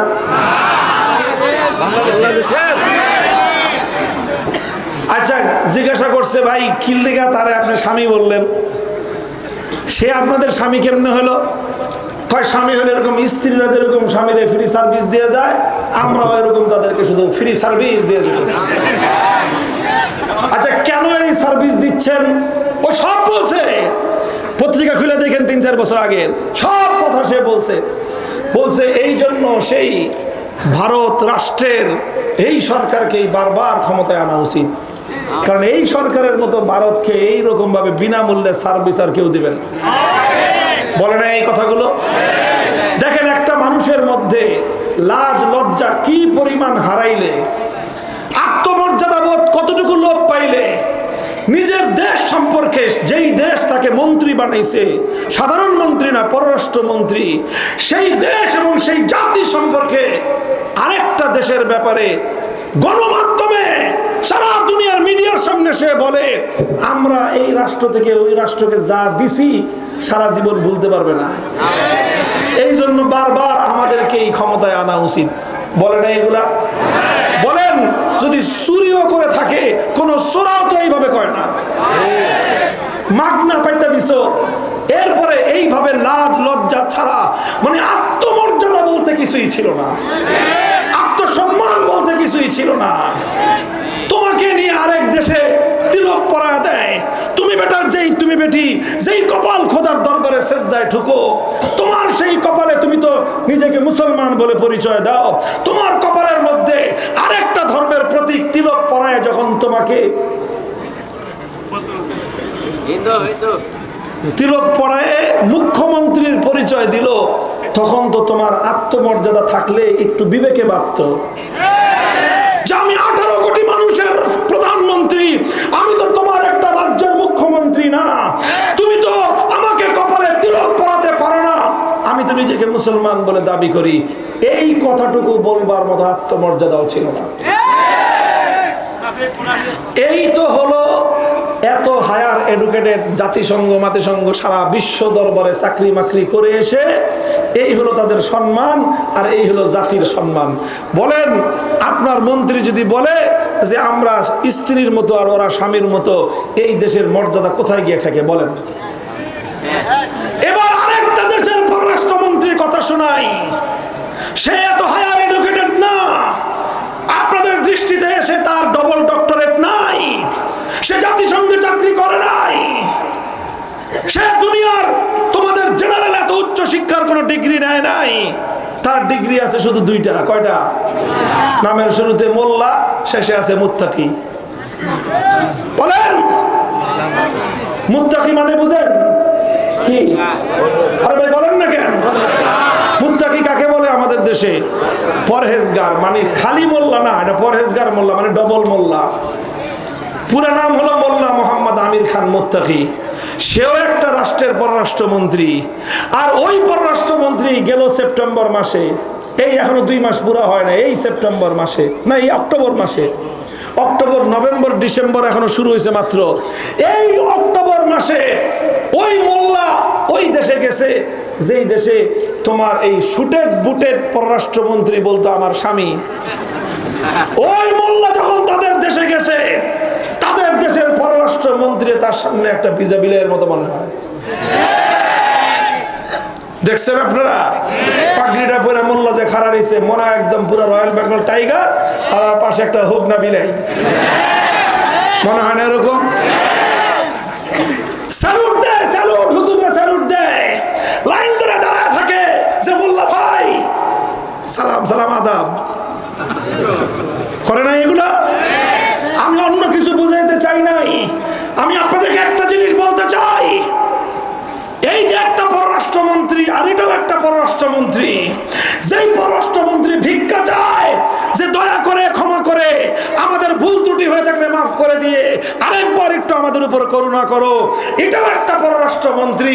আর ওইটাও আর একটা পররাষ্ট্রমন্ত্রী, যেই পররাষ্ট্রমন্ত্রী সেই দেশে আসার পর 150 কোটি মানুষের পপুলেশনের সেই গোটা দেশ নড়ে চড়ে বসছে। গোটা পররাষ্ট্র মন্ত্রণালয়, রাষ্ট্রের উচ্চ পদস্থ কর্মকর্তারা সেই মোল্লাকে অভ্যর্থনা জানানোর জন্য, স্যালুট জানানোর জন্য, সম্ভাষণ জানানোর জন্য, প্রটোকল দেওয়ার জন্য লাইন ধরে দাঁড়ায় থাকে। জানেন এই মোল্লার পরিচয়? এই এত উচ্চ শিক্ষিত না আপনাদের দৃষ্টিতে, আমাদের মতো মোল্লা, তার সাথে 1 ঘন্টার বৈঠক করেছি আমরা, একদমই যেরকম ফেস টু ফেস। মোল্লা মোহাম্মদ আমির খান মুত্তাকির সাথে তার পররাষ্ট্র মন্ত্রণালয়ে গিয়ে বৈঠক করেছি, আলোচনা করেছি দ্বিপাক্ষিক রাষ্ট্রীয় স্বার্থ সুবিধা নিয়ে। আমি আপনাদেরকে সাক্ষী দিচ্ছি, আল্লাহকে হাজির নাজির জেনে আমরা দেখলাম মাথায় পাগড়ি পরা, হাতে তার তসবিহ। যতক্ষণ আমরা কথা বলি ততক্ষণ তার তসবিহ চলে, হাতে তসবিহ বিচি চলে, দানা চলে, মুখে আল্লাহর জিকির চলে। যখন তিনি কথা বলেন তখন তার হাতের তসবিহ স্টপ থাকে। এইরকম আল্লাহর জিকির করেন। শুধু এই এক মন্ত্রী না, 5টা মন্ত্রীর সাথে আমরা 1 সপ্তাহের মধ্যে মিটিং করেছি। বিদ্যুৎ মন্ত্রী, শ্রমমন্ত্রী, তারপরে আপনার স্বরাষ্ট্রমন্ত্রী, পররাষ্ট্রমন্ত্রী, রাষ্ট্রের মূল দায়িত্বশীল দেশের প্রত্যেকের হাতে একই চিত্র, তসবিহ জপতেছে, আল্লাহু আকবার, আল্লাহ আল্লাহ জিকির করতেছে, মন্ত্রণালয় চালাইতেছে, রাষ্ট্র চলতেছে। বলবেন হুজুর কিরকম রাষ্ট্র চলে? কিরকম রাষ্ট্র চালাইতেছেন আপনারা মোল্লারা? শুনবেন কিরকম মোল্লাদের কারগুজারি। বেশি কথা বলবো না। আপনারা যারা মনে করেন যে মোল্লারা রাষ্ট্র চালাইতে পারে না, তাদেরকে দেখায় দেয় মোল্লারা কতটুকু পারে। সেই দেশের 30 জন মন্ত্রীর মধ্যে 28 জন কওমি মাদ্রাসার মোল্লা, দেওবন্দি মাদ্রাসার হুজুর, একেবারে দেওবন্দি মাদ্রাসার। আমি যেই পররাষ্ট্রমন্ত্রী কথা বলতেছি মোল্লা মোহাম্মদ আমির খান মুত্তাকি, তিনি যখন ভারত সফর করলেন অহংকার করে বললেন আমি দারুল উলুম দেওবন্দের সন্তান, বলেন নাই? তারপরে তিনি সেই দেওবন্দে গেছেন। দেওবন্দে যাওয়ার পর দেওবন্দের ছাত্ররা মনে করছে আমি বড় ভাই আইছে, পোলাপানের কি খুশি যে বড় ভাই আইছে। এরপরে সেই বড় ভাই দারুল উলুম দেওবন্দের দারুল হাদিসে গেলেন। দারুল হাদিসে গিয়ে কোথায় বসছেন? মসনদে বসছেন, সিংহাসনে বসছেন, চেয়ারে বসছেন, কোথাও বসেন নাই। ওস্তাদের সামনে টেবিলের ওই পারে গিয়ে কিতাব সামনে নিয়ে হাঁটু গেড়ে বসছেন যে এটা আমার শিক্ষা প্রতিষ্ঠান, আমি এখানে শিখতে আসছি। তারা রাষ্ট্র চালাইতেছে। 2021 সালের 15ই আগস্ট তারা ক্ষমতায় আসছে। 2021 সালের 15ই আগস্ট যখন তারা ক্ষমতায় আসে, তখন তাদের দেশের যে মুদ্রা ছিল সেই মুদ্রার নাম হলো আফগানি। আমাদের দেশের মুদ্রার নাম কি? টাকা। তাদের দেশের মুদ্রার নাম হলো আফগানি। $1 কিনতে, $1 একটা মার্কিন ডলার কিনতে তাদের দেশের 130 আফগানি মুদ্রা খরচ হইতো 2021 সালে। মোল্লারা ক্ষমতা পাওয়ার পর, মৌলবীরা ক্ষমতায় আসার পর, হুজুররা দেশ চালানোর পর 4 বছরের মাথায় সেপ্টেম্বর মাসে আমরা নিজেরা দেখে এসেছি, সেখানে এখন ডলারের দাম 65 আফগানি। বলেন 130 থেকে নামছে কোথায়? অর্থাৎ তাদের দেশের টাকার দাম এখন এত বাড়ছে, আগে 130 টাকা দিয়ে বিশ্ববাজারে যা পাওয়া যেত, এখন তাদের দেশের 65 টাকা দিয়ে সেই জিনিস পাওয়া যায়। কত পার্সেন্ট বাড়লো বলেন তো? 130-এর অর্ধেক হলো 65, মানে ডবল হয়ে গেছে তাদের দেশের মুদ্রার দাম।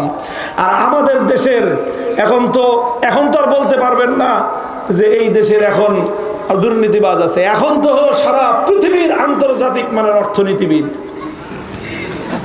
আমি অন্য কিছু বলতেছি না, যা যা বলা দরকার সব বলতেছি না।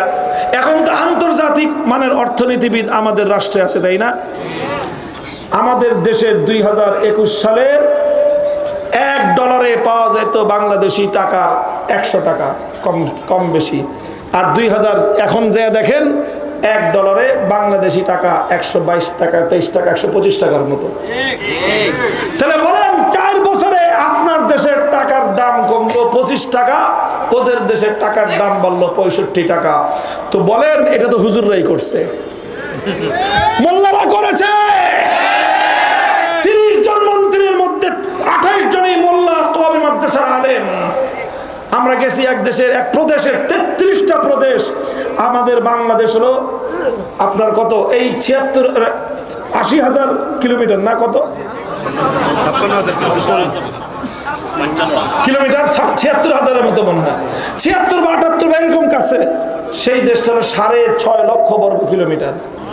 বাংলাদেশটাকে 8 গুণ 8 ডবল করলে যত বড় রাষ্ট্র হবে। এত বিশাল রাষ্ট্র চালাইতেছে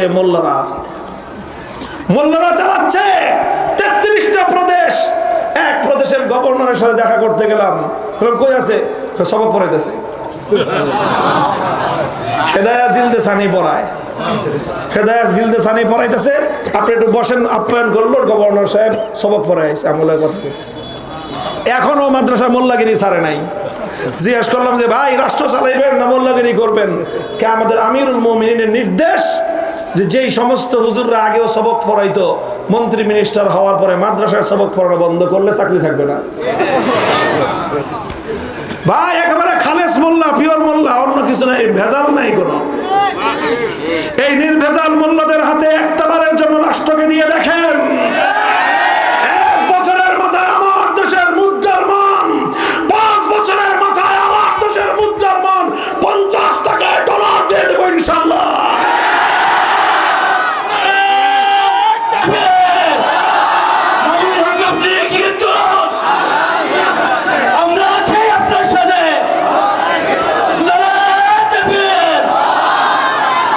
মোহতারাম হাজিরিন, কথা আপনাদেরকে এই জন্য বললাম কারণ বাস্তব দৃষ্টান্ত না দিলে আপনারা বিশ্বাস করতে চাইবেন না। আরেকটা আশ্চর্য তথ্য দিয়ে আমি এই চ্যাপ্টার শেষ করতেছি। আমি যেই কথাটা বলতে চেয়েছিলাম, ইসলামী অর্থ ব্যবস্থার সৌন্দর্য হলো এমন অর্থ ব্যবস্থা হইতে হবে শুধু গড় হিসাব দিয়া এই ভাওতাবাজি বা পাবলিকরে বোধাই বানানোর হিসাব না। বলো দরিদ্র মানুষের কি লাভ হয়েছে বলো, গরিব মানুষের কয় টাকা ইনকাম বেড়েছে সেটা বলো, গরিব মানুষের ক্রয় ক্ষমতা কতটুকু বেড়েছে সেটা বলো, গরিব মানুষ আগে কি দিয়ে ভাত খাইতে এখন কি দিয়ে ভাত খায় সেই হিসাব করো। আর বড় লোকের সাথে গরিবের সম্পদের পার্থক্য কতটুকু কমছে ওই হিসাব বলো। ওই দেশটা, যেই দেশটাকে এখনো পৃথিবীর মাত্র একটা দেশ স্বীকৃতি দিয়েছে আর গোটা পৃথিবী এখনো তাদেরকে স্বীকৃতি দেয় নাই, মাত্র 42টা রাষ্ট্র তাদের সাথে কূটনৈতিক সম্পর্ক স্থাপন করেছে। আমাদের বাংলাদেশ এখনো পর্যন্ত সেই সাহসটুকুও করে নাই। সেই দেশ তারা প্রতি মাসে 8 লক্ষ পরিবার, শব্দটা বলেন, 8 লক্ষ পরিবারকে তারা প্রতি মাসে ভাতা দেয় রাষ্ট্রীয়ভাবে। কয় লক্ষ ভাতা কত দেয় শুনবেন? মিনিমাম ভাতার পরিমাণ হলো তাদের দেশের 5,000 আফগানি, আপনার বাংলাদেশের 10,000 টাকা। আর ভাই কতজনকে দেয়? 8 লক্ষ মানুষকে দেয়। তাদের সম্পর্কে বলা হয় হুজুররা নাকি সংকীর্ণ মনা। হুজুরদেরকে সংকীর্ণ মনা, উগ্রবাদী সাব্যস্ত করার চেষ্টা করো। আল্লাহর কসম খেয়ে বলি, মোল্লা মৌলবীরা যেই মানবিকতার আদর্শ একবিংশ শতাব্দীতে পৃথিবীতে প্রতিষ্ঠিত করেছে, অন্য কারো পক্ষে সেটা সম্ভব নয়। সেই দেশ 40 বছর ধরে যুদ্ধ চলতেছে। কয় বছর? 25 লক্ষ মানুষের জীবন গিয়েছে। কত? আপনাদের মতো ওই চাপাবাজির 30 লাখ না, ওই চাপাবাজির 30 লাখ না। বললাম তো, প্রমাণ করে দেখেন। একটা মিথ্যা কথাকে প্রতিষ্ঠিত করার জন্য একটা দেশ এবং একটা জাতির 55 বছর মিথ্যাবাদিতার মধ্যে ভাসছে। এই জাতি কোনোদিন উন্নতি করতে পারবে না। মিথ্যার উপর ভিত্তি করো কেন তোমরা? 1971-এর মহান মুক্তিযুদ্ধে 30 লক্ষ মানুষের জীবন গেছে, এর সপক্ষে কোনো প্রমাণ নাই। আমরা মুক্তিযুদ্ধের সপক্ষে, মুক্তিযুদ্ধের বীর শহীদদের সম্মান জানানোর পক্ষে, কিন্তু মিথ্যা কথা বলতে হবে কেন বলেন? মিথ্যা কথা কেন বলতে হবে? প্রমাণ করো। 30 লক্ষ না 3 লক্ষ মুক্তিযোদ্ধার ঠিকানা দাও। স্বাধীনতার পরে বাংলাদেশে মুক্তিযোদ্ধার সংখ্যা নিয়ে গবেষণা শুরু হয়েছিল। গবেষণা করার পরে কয়েক হাজার, পরে আর পায় না। পরে বাদ দে এই সমস্ত প্রজেক্ট। কইছি তো কইছি, 3 লাখ কইতে গিয়ে 3 মিলিয়ন কয়ে দিছি। যা কইছি তাই। তোমার একটা কথাকে সত্য রাখার জন্য 30,000 মানুষকে 30 লক্ষ শহীদে পরিণত করা হলো। আর এই জাতির এত মহান গৌরবোজ্জ্বল মুক্তিযুদ্ধের ইতিহাসকে মিথ্যার উপর ভিত্তি দিয়ে গোটা জাতীয় গৌরবকে ধসিয়ে দেওয়া হয়েছে। কথাটা বললাম সেতের না, ঠান্ডা মাথায় বাড়িতে গিয়ে মাথায় পানি ঢেলে চিন্তা করেন। এটাতে আমার মুক্তিযুদ্ধ গৌরবান্বিত হয়নি, মুক্তিযুদ্ধ কলঙ্কিত হয়েছে। মিথ্যা দিয়ে কোনোদিন, মিথ্যা দিয়ে কোনোদিন গৌরব হয় না। মিথ্যা দিয়ে ধোঁকাবাজি হয়, মিথ্যা দিয়ে জাতির ক্ষতি ছাড়া কিছুই হতে পারে না। 25 লক্ষ মানুষ মরেছে কত বছরে? কত বছরে? 40 বছর যুদ্ধে 25 লাখ মানুষ মরছে। কাদের সাথে যুদ্ধ? এই বুয়া পাকিস্তানি গুলোকে, এই যারা সাঁতার জানে না, পানিতে চুবড়ি দিয়া ঠাসা মারছে বাঙালিরা ওদেরকে। ওরা যুদ্ধ করেছে 25 বছর। প্রথম 15 বছর করেছে রাশিয়ার সাথে, পরে 20 বছর করেছে আমেরিকা সহ গোটা পশ্চিমা বিশ্বের সাথে। এই 25 বছরে, 40 বছরে মারা গেছে মানুষ 25 লাখ। সেই 25 লক্ষ মানুষ এবং শেষে যে সকল মানুষ মারা গেছে, আমরা জিজ্ঞাসা করলাম 8 লক্ষ পরিবারকে যে আপনারা ভাতা দেন, এরা কারা? আশ্চর্য হয়ে গেলাম তথ্যটা শুনে। বলল যে আমাদের পক্ষের যারা মারা গেছে তাদেরকেও দেই, আমাদের বিপক্ষে যুদ্ধ করতে গিয়ে যে সমস্ত সৈনিকরা মারা গেছে আফগানিস্তানের স্থানীয়, তারা তো দোষ করেছে, তারা মরে গেছে। তার এতিম সন্তান কি অপরাধ করেছে? তার বিধবা স্ত্রী কি অপরাধ করেছে? এই জন্য সরকার ওই সকল সৈনিকদের যারা মুসলমানদের বিরুদ্ধে যুদ্ধ করতে গিয়ে, ইমারতের বিরুদ্ধে যুদ্ধ করতে গিয়ে বিপক্ষের শত্রুর সৈনিকদের যে সমস্ত ইতিম এবং বিধবা, তাদেরকেও প্রতি মাসে 10,000 টাকা করে ভাতা দেয়। আনো মোল্লা মৌলবীরা এগুলো করে দেখায়া দিয়েছে দুনিয়াকে। এরপরেও যদি আপনারা মনে করেন যে মোল্লা মৌলবীরা পারে না, আপনাদের কপাল কোনোদিন বদলাবে না। আলহামদুলিল্লাহ, দায়িত্ব নিয়ে কথা বলছি। ইসলাম অনুযায়ী যদি দেশ চালানো হয়, আল কোরআনের অর্থ ব্যবস্থা দিয়ে যদি জাতি পরিচালিত করা হয়, আমরাও আমার নবীর মতো ঘোষণা দিতে পারবো, মান তারাকা দাইনান আও যায়ান ফাইলাইয়া ওয়া মান তারাকা মালান ফালিওয়ারাসাতিহি। আল্লাহর নবী যেদিন পবিত্র মদিনা শরীফে বাইতুল মাল কায়েম করেছিলেন, যেদিন ইসলামী রাষ্ট্রের ঘোষণা দিয়েছিলেন, আমার নবীর ঘোষণা ছিল কোন মানুষ যদি মারা যায়, মৃত্যুর সময় যদি সে কোনো সম্পদ রেখে যায়, তার সম্পদ তার ওয়ারিশরা ভোগ করবে। সে যদি কোনো ঋণ রেখে যায়, আমি শোধ করব। পারবা? বলো বাংলাদেশের রাষ্ট্রনায়করা, এই ঘোষণা দিতে তোমাদের বুকের পাটা আছে? আমরা পারবো, আমরা বলবো, আমার নবীর আদর্শ চিন্তা করবো ইনশাআল্লাহ। আমরা সেই আদর্শ বাস্তবায়ন করে দেখায় দেব। জনগণ সম্পদ রেখে মারা গেলে তার ওয়ারিসানরা ভোগ করবে। কোন মানুষ ঋণ রেখে মারা গেলে আমরা তার ঋণ শোধ করব। ইয়েতিম রেখে গেলে আমরা সেই ইয়েতিমের ভরণ পোষণের দায়িত্ব নেব। তার পরিবার পরিজন যদি রেখে যায়, আমরা দেখেছি সেখানে প্রত্যেকটা প্রদেশে একটা করে এতিমখানা, সাধারণ এতিমখানা নয়, আলিশান বিল্ডিং। এতিমখানার মধ্যে সুন্দর চমৎকার সুইমিং পুল, সামনে পার্ক। জিজ্ঞাসা করলাম এত আলিশান ব্যবস্থা কেন? বলে যে এদের বাবারা, এদের মায়েরা জীবন দিয়ে এই দেশকে এই জায়গায় রেখে গেছে, সুতরাং এই সন্তানদেরকে সর্বোচ্চ উন্নত ব্যবস্থাপনা দিয়ে শিক্ষা দীক্ষা দেওয়া আমাদের সমাজ এবং রাষ্ট্রের দায়িত্ব।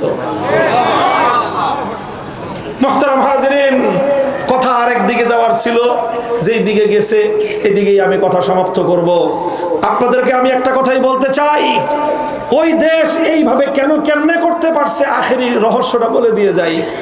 ওই দেশে একটা মন্ত্রণালয় আছে, পৃথিবীর কোন দেশে সেই মন্ত্রণালয় নাই। কি বললাম বলেন তো কথাটা? ওই দেশে একটা মন্ত্রণালয় আছে, আজকের পৃথিবীতে কোন দেশে সেই মন্ত্রণালয় নাই। বুঝছেন কথাটা? মন্ত্রণালয়টা কি? নাম হলো ওয়াজারাতুল আমরি বিল মারুফ ওয়ান নাহি আনিল মুনকার। আমর বিল মারুফ এবং নাহি আনিল মুনকারের ওয়াজারাত মন্ত্রণালয়, অর্থাৎ সৎ কাজের আদেশ জারি করা আর অসৎ কাজের বিরুদ্ধে নিষেধাজ্ঞা জারি করার মন্ত্রণালয়।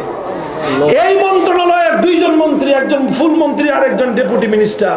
ফুল মন্ত্রীকে আমরা পাই নাই, ডেপুটি মিনিস্টারকে পাইলাম।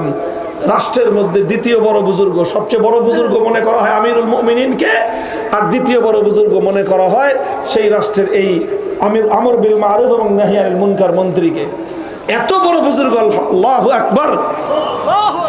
জিজ্ঞাসা করলাম যে হুজুর এইটা কি মন্ত্রণালয় করলেন আপনারা? পৃথিবী আমাদের দেশে তো এই সমস্ত মন্ত্রণালয় নয়। আমাদের দেশে কত রকম মন্ত্রণালয় আছে, যুব মন্ত্রণালয়, ক্রীড়া মন্ত্রণালয়, গান মন্ত্রণালয়, নাচ মন্ত্রণালয়, পাট মন্ত্রণালয়, কত রকম মন্ত্রণালয় আছে। আপনারা আবার এটা কি দেখাইলেন? আমর বিল মারুফ নাহি আনিল মুনকার, সৎ কাজের আদেশ অসৎ কাজের নিষেধাজ্ঞার মন্ত্রণালয়, এটা আবার কিরকম? তারা বললেন যে দেখেন, আমরা এই মন্ত্রণালয় এই জন্য প্রতিষ্ঠা করেছি কারণ আল্লাহ কোরআনে কারীমের মধ্যে মুসলমানরা রাষ্ট্র ক্ষমতা পেলে যেই কাজগুলো করতে হবে বলে স্বয়ং আল্লাহ আইডেন্টিফাই করে দিয়েছেন, স্বয়ং আল্লাহ নির্দেশ দিয়েছেন, সেটা হলো ইম্মাক্কান্নাহুম ফিল আরদ আকামুস সালাত ওয়া আতাউজ যাকাত ওয়া আমারু বিল মারুফ ওয়া নাহাউ আনিল মুনকার। এই জন্য আমরা আল্লাহর সরাসরি নির্দেশে এই মন্ত্রণালয় বাস্তবায়ন করেছি। এবং রাষ্ট্রের মধ্যে সবচেয়ে পাওয়ারফুল মন্ত্রণালয় হলো এটা। এই যে রহস্য যে এত উন্নতি কেমনে করলেন, 280 কিলোমিটার নদী নিজেরা খনন করছে। বুঝেন নাই? নদী খনন করছে, নদী কাটছে। কত কিলোমিটার? 280 কিলোমিটার নদী খনন করছে তারা। তো বলল যে রাষ্ট্রের এত উন্নতির পিছনে বড় ভূমিকা হলো এই মন্ত্রণালয়ের। জিজ্ঞাসা করলাম কেমনে? বলে যে এই মন্ত্রণালয়ের পক্ষ থেকে প্রত্যেকটা মন্ত্রণালয়কে তদারকি করা হয়। অর্থমন্ত্রী কি কাম করতেছে না করতেছে ওখানে একজন এই মন্ত্রণালয়ের দায়িত্বশীল আছে। উন্নয়ন মন্ত্রী, পরিকল্পনা মন্ত্রী কি করে না করে তার মন্ত্রণালয়ে আমর বিল মারুফ এবং নাহি আনিল মুনকারের একজন দায়িত্বশীল আছে। পররাষ্ট্রমন্ত্রী কার সাথে কি চুক্তি করে না করে এই সব কিছু দেখভালের জন্য ওখানেও একজন আমর বিল মারুফ এবং নাহি আনিল মুনকার মন্ত্রণালয়ের দায়িত্বশীল আছে। প্রত্যেকটা মন্ত্রণালয়ে এবং প্রত্যেকটা প্রদেশের গভর্নরের অফিসে একজন করে দায়িত্বশীল আছে এই আমর বিল মারুফ এবং নাহি আনিল মুনকার মন্ত্রণালয়ের অধীনে। এই জন্য রাষ্ট্রের কোথাও এক চুল পরিমাণ দুর্নীতি হওয়ার সুযোগ নাই। বিচার ব্যবস্থা এমন, কোন অপরাধ করার পরে 2 সপ্তাহের মধ্যে তার বিচার হয়। কয়টা বলবো রে ভাই? এই বলতে গেলে আল্লাহু আকবার। ইসলামের শাসন ব্যবস্থা, ইসলামের অর্থ ব্যবস্থা, ইসলামের বিচার ব্যবস্থা। হে বাংলার মুসলমান, আমি তোমাদেরকে চূড়ান্ত একটাই আহ্বান জানাই যাই, আসো। অনেক তন্ত্র মন্ত্র তো দেখেছো, অনেক ব্যবস্থা তোমরা দেখেছো, কিন্তু আমরা চিৎকার করে যেই কথাটা বলতেছি, তোমাদের মানচিত্র স্বাধীন হয়েছে, পতাকা স্বাধীন হয়েছে, জাতি আজও স্বাধীন হয় না। আবার কথা লিখে রাখেন, নোট করে রাখেন, কলিজার মধ্যে খোদাই করে রাখেন আমার এই কথা। মানচিত্র স্বাধীন হয়েছে, পতাকা স্বাধীন হয়েছে, জাতি আজও স্বাধীন হয় নাই। কারণ কেন স্বাধীন হয় নাই? কারণ তোমার আমার বিচার ব্যবস্থা স্বাধীন বিচার ব্যবস্থা নয়, এটা সেই ব্রিটিশ প্রবর্তিত জালিয়াতির বিচার ব্যবস্থা। শাসন ব্যবস্থা স্বাধীন হয় নাই, এটা ইংরেজদের দেওয়া গোলামীর শাসন ব্যবস্থা। শিক্ষা ব্যবস্থা স্বাধীন হয় নাই, গোলামীর শিক্ষা ব্যবস্থা। গোলামীর শিক্ষা ব্যবস্থা দিয়ে গোলাম তৈরি হয়, গোলামীর শাসন ব্যবস্থা দিয়ে চোর বাটপার তৈরি হয়, গোলামীর বিচার ব্যবস্থা দিয়ে অন্যায় হয়, জুলুম হয়, ন্যায় বিচার হয় না। বলবেন উপায় কি?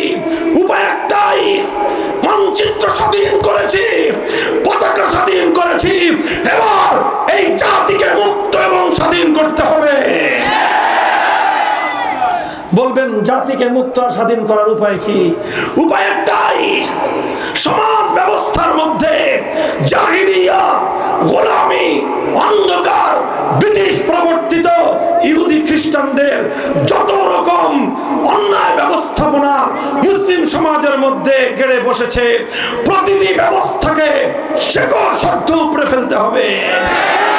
রাজি আছেন? প্রস্তুতি গ্রহণ করেন, প্রস্তুতি গ্রহণ করেন ইনশাআল্লাহ। অনেক রঙের বাংলাদেশ তো দেখেছেন, অনেক রঙের বাংলাদেশ দেখেছেন, কথা বলেন ঠিক না বেঠিক? সোনার বাংলাদেশ দেখেছেন, নতুন বাংলাদেশ দেখেছেন, সবুজ বাংলাদেশ দেখেছেন, সর্বশেষ ডিজিটাল বাংলাদেশের ভেলকিও আপায় দেখা গেছে। সব রঙের বাংলাদেশ দেখা শেষ, এবার আলেম সমাজ